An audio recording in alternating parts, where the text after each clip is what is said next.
साथियों नमस्कार। मैं डॉक्टर मोहित शुक्ला शिक्षा संसार ऑनलाइन चैनल पे आप सभी का बहुत बहुत स्वागत करता हूं। आप लोग जानते हैं उत्तर प्रदेश शिक्षा सेवा चयन आयोग की अध्यक्षा प्रोफेसर कीर्ति पांडे ने इस्तीफा दे दिया है और उनके स्थान पर आयोग के वरिष्ठतम सदस्य राम सूचित को इस समय अध्यक्ष पद का चार्ज मिल गया है।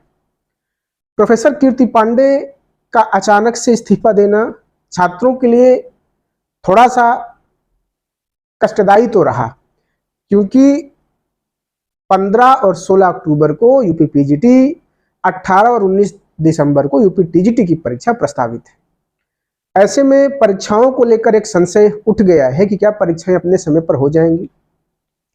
सबसे पहले तो आपको बता दें कि जिस अध्यक्ष के कार्यकाल में 2022 की परीक्षाएं संपन्न न हो पा रही हों, नया विज्ञापन जारी ना हो रहा हो, असिस्टेंट प्रोफेसर की परीक्षा में तमाम अनियमितता को लेकर प्रश्न चिन्ह लग गए हों और अध्यक्ष महोदया अभी तक 4 बार 5 बार डेट जारी करने के पश्चात परीक्षा नहीं संपन्न करा पाई हैं, तो ऐसी अध्यक्ष का इस्तीफा देना छात्रों के हित में है। सबसे पहले आपको ये बात समझना होगा। असिस्टेंट प्रोफेसर की परीक्षा संपन्न होने के बाद तमाम तरह के प्रश्न चिन्ह खड़े हुए आउटसोर्सिंग कर्मचारी के माध्यम से। उस विषय पर मैं बहुत नहीं जाऊंगा, आप लोग स्वतः अवगत हैं।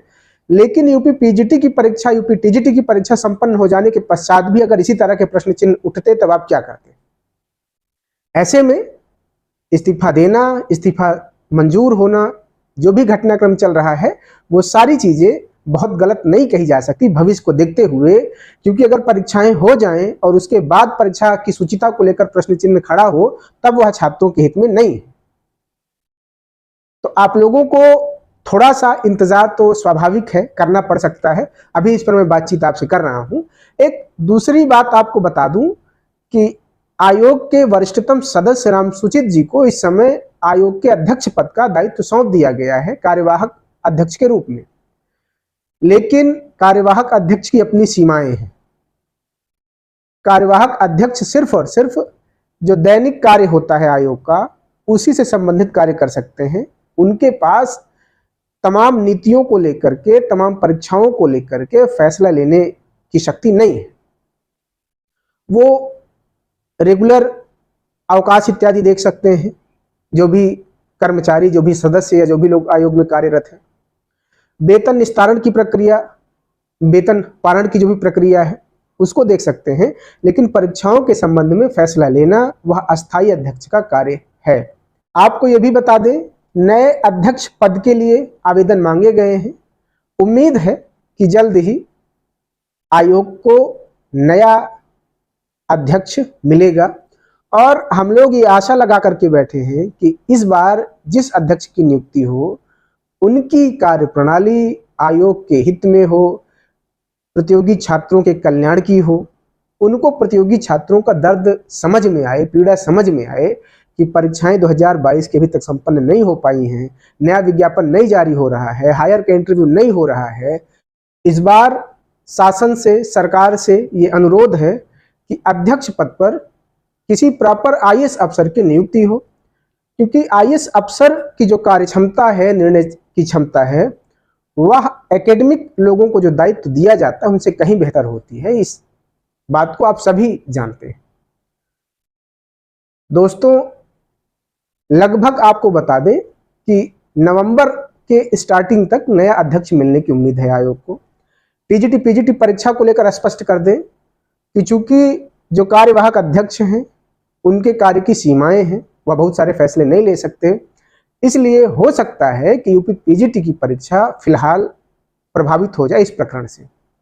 लेकिन आप लोगों के सामने जीआईसीएलटी ग्रेड, जीआईसी लेक्चरर, ये सारी परीक्षाएं भी हैं। तो आपको आलस में नहीं बैठना, आप अपनी तैयारी करते रहना है। जो भी निर्णय आयोग के द्वारा होगा वह सामने आएगा, इस चैनल के माध्यम से आपको बता दिया जाएगा। 23 सितंबर तक परीक्षा को लेकर निर्णय सामने आ जाएगा। अगर आयोग को परीक्षा करानी होगी तो उससे संबंधित जो भी तैयारियां हैं वो भी शुरू करना पड़ेगा। अभ्यर्थियों के एडमिट कार्ड वगैरह जारी करना पड़ेगा, तमाम तैयारियां हैं। और अगर परीक्षा आगे टलना होगा तो वो भी स्पष्ट हो जाएगा। मात्र 2-3 दिनों की बात है, 2-3 दिन आप लोग इंतजार कर लें, मेहनत करके पढ़ाई करते रहें। आप इस पचड़े में ना पड़ें कि परीक्षा होगी नहीं होगी, आप अपनी तैयारी करते रहें। मैं बार बार चिल्ला कर कहता हूं साथियों, आप लोगों को मैं अपने परिवार की तरह मानता हूं, इसलिए मैं आप लोगों को बार बार चिल्ला कर कह रहा हूं कि LT ग्रेड और GIC लेक्चरर की परीक्षाएं आपके सामने हैं, आप लोग तैयारी करते रहें। ये भी परीक्षा देर सबेर होगी, कभी कभी ईश्वर जो करता है अच्छा करता है। हो सकता है UP-PGT की परीक्षा हो जाती, UP-TGT की परीक्षा हो जाती, लेकिन परीक्षाएं होने के पश्चात अगर तमाम तरह के सवाल उठते तब आप लोग क्या करते? इसलिए परीक्षा से पहले ही जो भी प्रकरण होना था हो गया। आप लोग ईमानदारी के साथ मेहनत करते रहें, पढ़ाई करते रहें, आगामी परीक्षाओं पर फोकस करें। तमाम परीक्षाएं आपके सामने आने वाली। UP-PGT परीक्षा को लेकर सारी तस्वीर 2-3 दिनों में साफ हो जाएगी। तब तक आप लोग ईमानदारी के साथ, मेहनत के साथ पढ़ाई करते रहें।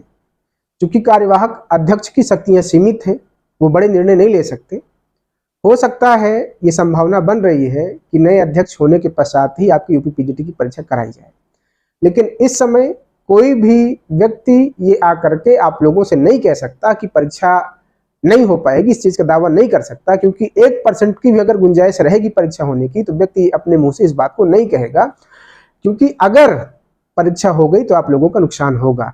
इसलिए आप लोग बिना भ्रमित हुए पढ़ाई करते रहें, मेहनत करते रहें, जो होगा वो देखा जाएगा। 1-2 दिन में UP-PGT परीक्षा को लेकर सारी तस्वीर साफ हो जाएगी, क्योंकि परीक्षा के लिए बहुत समय भी नहीं बचा है। तो अगर आयोग को परीक्षा कराना होगा तो 1-2 दिन में आयोग को निर्णय लेना पड़ेगा। आप लोग बेवजह परेशान ना हो, पढ़ाई करते रहें। हालांकि अब आयोग के लिए परीक्षा करा पाना बेहद चुनौतीपूर्ण कार्य है, लेकिन आपके हाथ में सिर्फ और सिर्फ पढ़ाई करना है। तो हम आपको समझा रहे हैं, बता रहे हैं कि आप लोग पढ़ाई करते रहिए। 2-3 दिन में सारी चीजें क्लियर हो जाएंगी। तमाम चैनलों की बातें सुन करके बेवजह भ्रमित ना हो। जो आप पढ़ेंगे वो खराब नहीं जाएगा, बेकार नहीं जाएगा। आगामी आप जो भी परीक्षाएं देंगे, आपके विषय की तैयारी उन परीक्षाओं में काम आएगी। तो साथियों, मेहनत करते रहें, पढ़ते रहें। शिक्षा संसार ऑनलाइन चैनल हर समय आपके साथ है। आज की वीडियो में इतनी बातचीत। धन्यवाद साथियों, नमस्कार।